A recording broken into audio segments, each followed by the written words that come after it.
다음은 농업정책과 소관 예산안에 대한 설명 및 질의답변을 진행하겠습니다. 이상인 농업정책과장님, 소관 예산안에 대해서 설명해 주시기 바랍니다.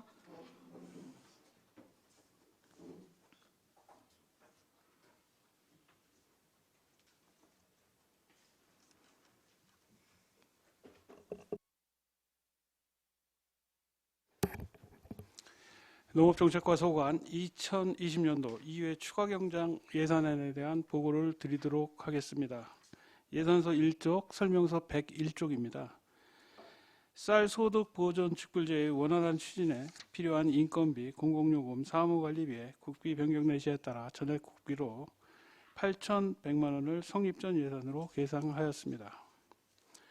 다음은 예산서 2쪽, 설명서 103쪽에서 108쪽입니다. 고품질 경기 및 품질 향상 기호 노가 높은 단지에 지원하는 경기 및 우수단지 농기계 공급 사업에 전액 도비로 성립전 예산 8,850만 원을 계상하였으며 미래 세대의 건강과 농산물 판매 부진을 해소하고자 실시하는 임산부 친환경 농산물 지원 사업 공모 사업에 선정되어 4억 8천만 원을 계상하였습니다. 또한 코로나19와 농업 재해로 인해 농촌 경제 활동에 어려움을 겪고 있는 농업인을 지원하기 위해 농민 긴급 생계비 지원에 5억 원을 계상하였습니다.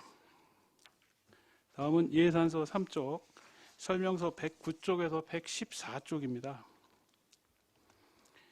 코로나19로 인해 농산물 판매 부진을 타개하고자 농특산물 구매 택배비 3억 원을 증액 계상하였고 소비 촉진 활성화를 위한 농특산물 판촉 및 홍보 예산을 1억 5천만 원 증액 계상하였으며 관내 복지시설 및 기업체의 지역 농산물 사용을 유도하기 위한 공공급식 및 식재료 지원비 3억 원을 계상하였습니다.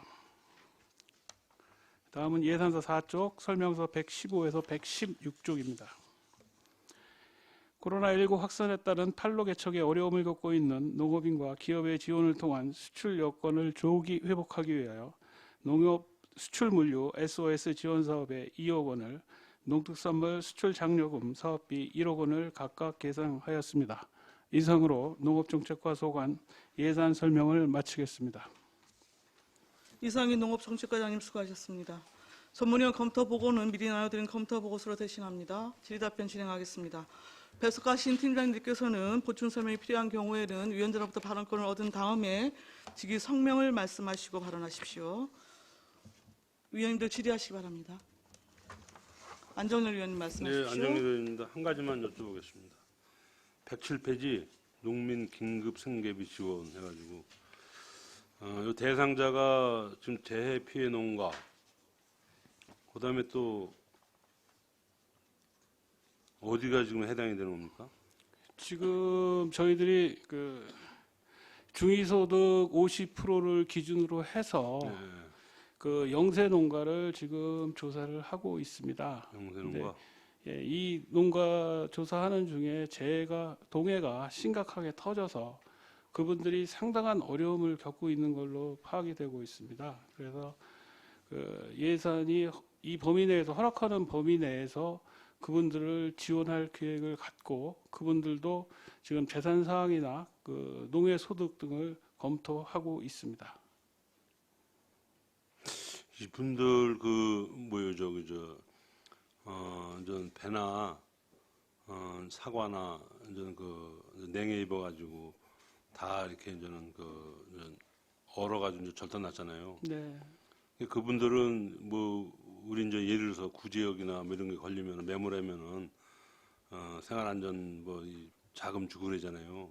그런 쪽으로도 얘기했는데 이게 그거하고는 좀 거리가 멀은 것 같은데. 제도적으로 지금 그렇게 되어 있지는 않고요. 저희들이 이제 농업재해를 5월 22일까지 조사해서 보고를 하게 되면 이 과수농업인한테 국가에서 주는, 물론 지방비가 들어가지만 국비로 지원되는 부분이 제곱미터당 199원입니다. 농약대로. 그다음에 50% 이상 피해 농가에 대해서는 4인 기준으로 해서 약 130만 원 정도의 생계비 지원으로 이제 1년을 사셔야 되는데 금년도는 특히 더 심각한 실정입니다. 그래서 저희들이 농림부에 지금 강력히 건의하는 게 뭐냐면 그분들이 매년 영농 자금을 융자받아서 쓰세요. 네. 근데 그 상환의 길이 막힌 겁니다. 그리고 상환의 길이 막혔을 뿐더러 내년도에 경영할 수 있는 그 융자 그 자금의 문제가 또 발생을 해서 그 상환 기간을 1년 연장해 달라고 저희들이 강력하게 요청하고 있는 실태입니다.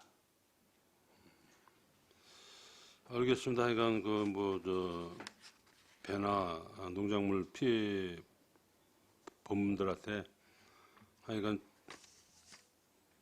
이익이 될 수 있도록 하여간 우리 농정과에도 잘 좀 해주시기를 당부드리겠습니다. 네, 알겠습니다. 네, 또 다른 질의하실 위원님 계십니까? 없으신가요?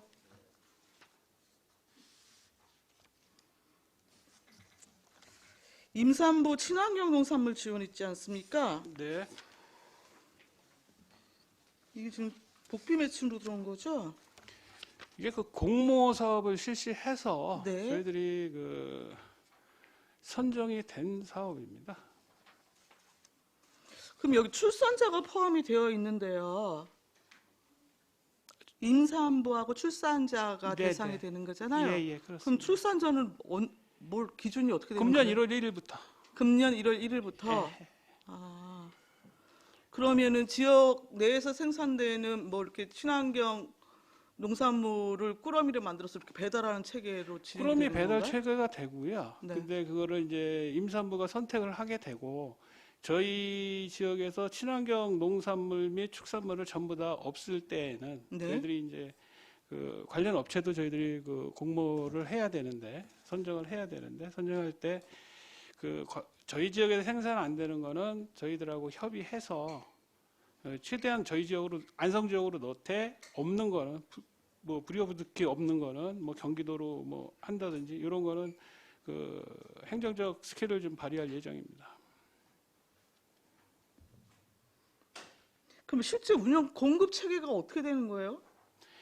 그 한 달에 2번씩 그 공급을 기본은 네. 공급을 하게 돼 있고요. 네네. 그 공급 업체가 인터넷으로 그 품목을 이렇게 나열해 놓게 돼 있습니다. 네네. 그러면 그럼 선택을 하고. 자기가 필요하면 네네. 찍으면 그거를 이제 배송해 주는 그런 체계입니다. 필요한 걸로. 알겠습니다.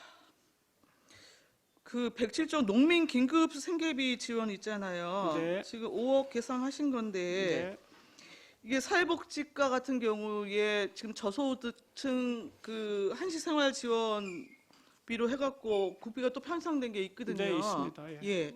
그게 한 뭐 4인 기준 뭐 140만 원인가 얼마가 되는 것 같은데 그럼 이것 역시도 중복 지원을 하실 그래서 계획이신 이제 건가요? 저희들이 이 지원 사업에 대한 검토를 하면서 단순히 5억 원 갖고 생계 지원비를 지원한다는 것은 별 의미가 없다고 판단을 했습니다. 네. 그리고 농업인이라면 농업을 그 영위를 해야 되기 때문에 되도록이면 영농 자재 네. 이쪽으로 지원할 계획입니다. 어차피 어려워도 농사는 지으셔야 내년에 또 생활을 하시니까. 예, 아니 그러니까 뭐 그 사용 내용에 있어서는 농자재 구입 교환권으로 지금 발행을 하신다는 말씀이신데, 네. 그럼 관내에 있는 그 뭐라 그러는 거예요? 그 농자재 파는 그 네, 그렇습니다. 업체 단위별로 예. 전부 뭐 이렇게 계약을 해갖고 합니까? 어떻게 됩니까? 그건 저희들이 발행을 하면 되니까요. 네. 그거는 이제 행정적 뭐 저희들이 이제 방법적으로 이제 교환권을 발행하는 방법도 있으니까요. 예. 그리고 택배비 같은 경우에 지금 전 농가로 확대 지원을 하겠다고 네. 지금 3억을 증액을 하신 거잖아요. 네. 근데 법인 등 기존 여튼 지원 농가나 뭐 과수 이런 부분은 기본적으로 택배 시스템이 갖춰져 있겠으나 그렇지 않은 경우에는 이거 어떻게 지원을 하실 지금 예정인 기본- 건지. 지금 기본적으로 택배비 지원 대상이 네. 인증농가를 대상으로 했고요. 무슨 농가요? 인증농가, 네네. 뭐 안성맞춤 상표를 쓴다든지, 뭐 경기도 G마크, 친환경 인증농가를 기준으로 했고 배 정도까지만 저희들이 풀어놨었는데 그 기준을 저희들 예산 때문에 1인당 농가당 30만 원을 한도를 뒀어요. 그리고 지금 택배비가 3,500원, 4,000원 하는데 지원액을 1,500원으로 했습니다. 근데 이번에 좀 어려움을 겪고 있어서 이게 제 개인적인 판단으로는 집에 앉아서 파는 농산물이 가장 비싸고 잘 판다고 생각을 합니다. 근데 이게 택배비 때문에 판매에 어려움을 겪고 있는 것 같아서 그 지원 기준액을 올리고 농가당 상한액을 올리고 모든 품목을 다 열 계획입니다. 그리고 채소 같은 경우는 스티로폼 박스 같은 데 두면 택배하는 데는 문제가 없습니다.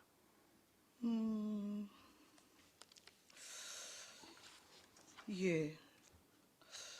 여튼 택배를 포함해서 농특산물 지금 홍보 판촉 부분에 대한 예산도 지금 1억 5천 정도 지금 증액해서 올라와 있는데 네.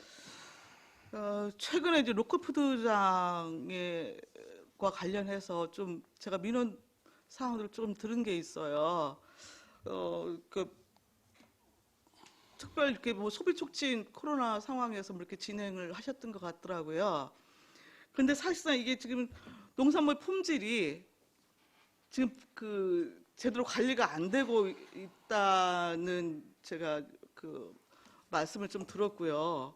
그리고 하루 사이에 갑자기 가격이 5,000원 급등해갖고 그 위에다가 스티커 이렇게 덧붙여갖고 마치 판촉사에 일정의 인센티브를 주는 것이냐, 뭐 그러한 상황으로 비춰질 수 있는 부분이 좀 있다고 지금 얘기를 들어갖고 제가 다시 한번 파악해 봐야 되겠지만 네.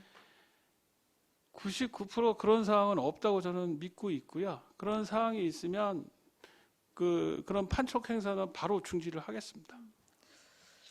여튼 당사자가 사진 자료까지 지금 확보를 한 상황이라고 저한테 좀 알려주시면 말씀을 도움이 좀 하셨어요. 되겠습니다. 예. 여튼 각종 지금 상황에서 지원을 확대하는 부분에 대한 취지는 뭐 기본적으로 여튼 이해하지만 이제 혹여 이제 이러한 데 일부가 이제 품질 부분이나 이제 가격 관리 부분에 있어서 좀 문제가 발생할 경우에는 좀 더 치명적으로 좀 부정적 영향을 미칠 가능성이 좀 높아 보이거든요. 그런 부분에 대한 그걸 좀 염두해 주셔서 좀 관리 부분에 대해서 좀 신경을 써주시기를 당부를 드리겠습니다. 예, 면밀히 관찰토록 하겠습니다. 네. 자, 추가 질의 없으시죠? 농업정책과 소관 예산안에 대한 설명 및 질의 답변을 마치겠습니다. 이상희 농업정책과장님이야 공직자 여러분 수고하셨습니다.